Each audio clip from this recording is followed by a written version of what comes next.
بسم الله الرحمن الرحيم. الحمد لله رب العالمين، الصلاة والسلام على سيد المرسلين نبينا محمد وعلى آله وأصحابه أجمعين. أما بعد، بريا الإسلام، السلام عليكم ورحمة الله وبركاته. جرت وبقى جراتن بقى أسجيسن أسجيني الحمد لله. الراس إن شاء الله ربي جي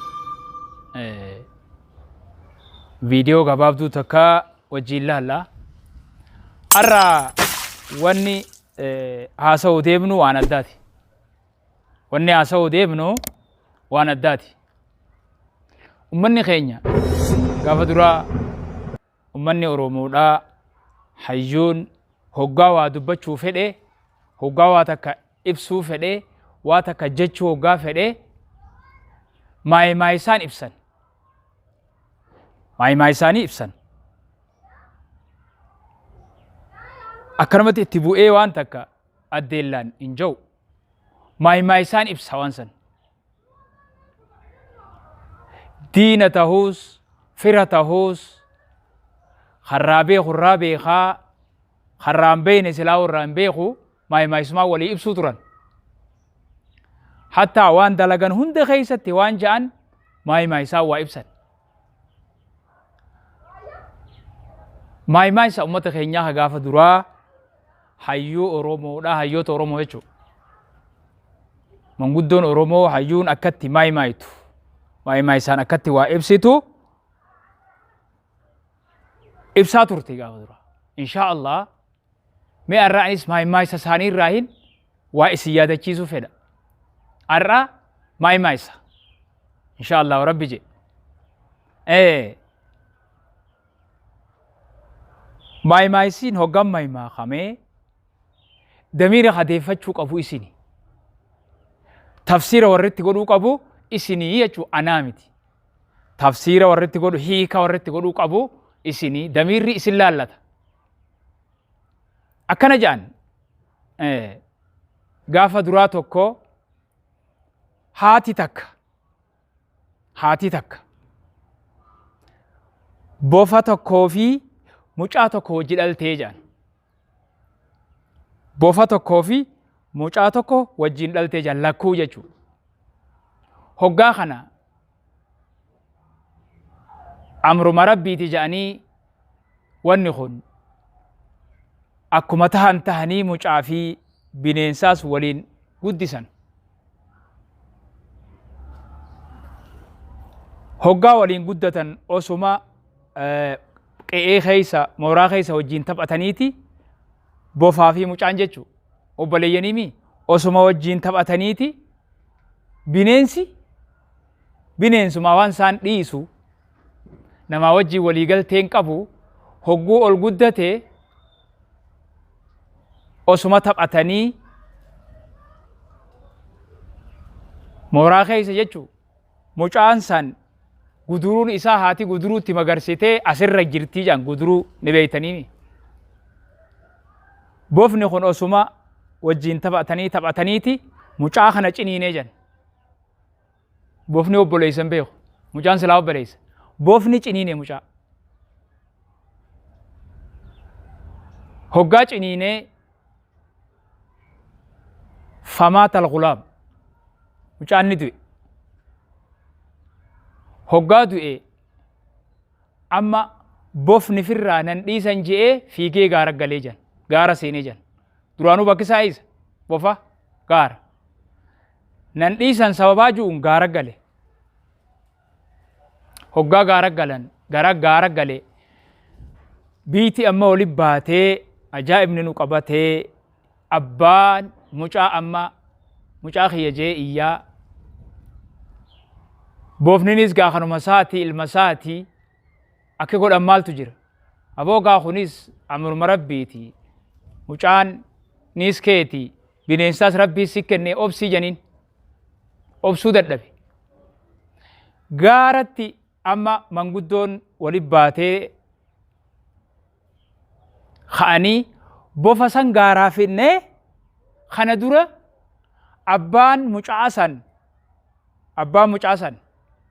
osoo manguddoon jiddu dubbannan jiin abbaa mucaa gaafa tokko kee amma dibaa muradha qoraan je'ee gaara dhaqee janqottoo fudhate hoggaa gaara dhaqe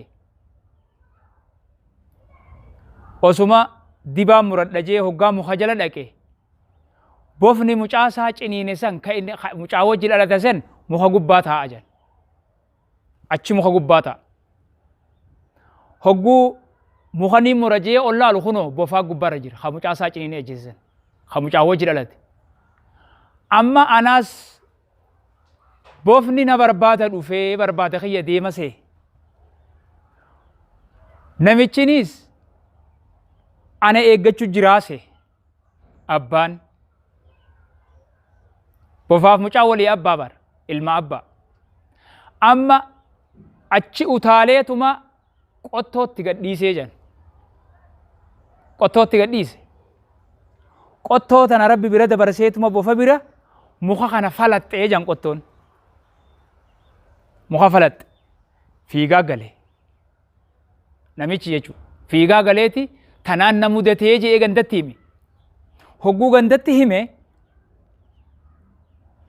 amma manguddoon walitti bahatee ati ammaas boru dibaa murachuudhaaf gaara dhuquun kee hafan qabu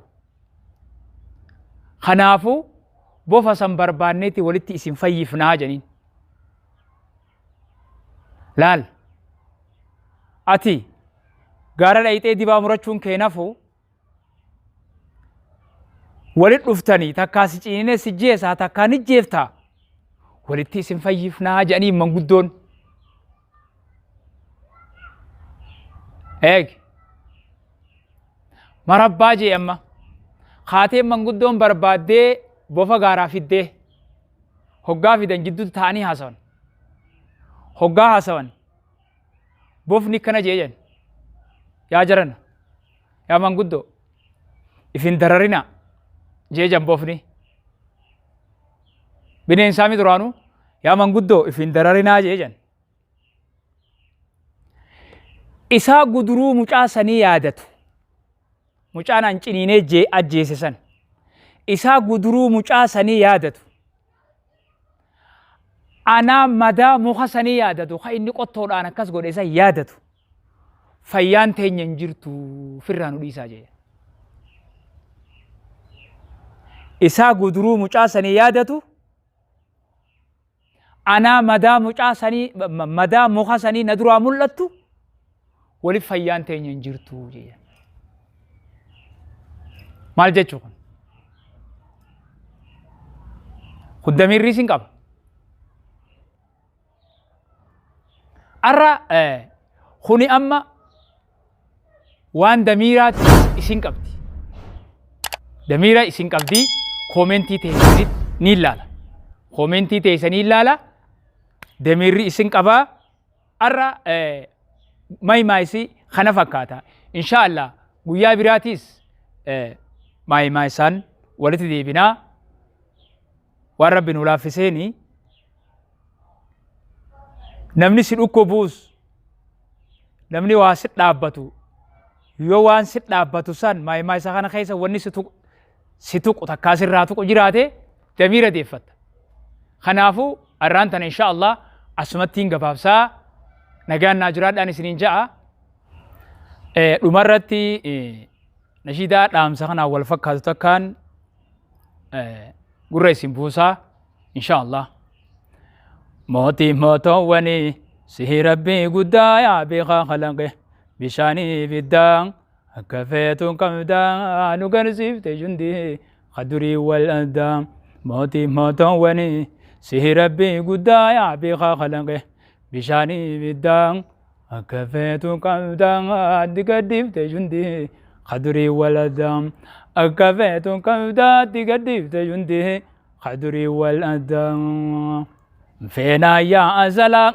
gufurra magartanga yo ati magarte guddate ni gartanga akka baaqeysanii sanii wuttifata silaa gana boron baatee chigilfata waan akkasii sammee kamittuu niyyatan silaa gana kuulee gaaditee elmattee aanansaa gawgootee gabbata harma haateetiiti ما بلاش ركتا يو دكبتي أرقاقي شكلي دونغتا بلاش ما ركتا دور دبدن قداتا كفيتو كمتا نقر سيفت جندي قدري ولدا والسلام عليكم ورحمة الله وبركاته.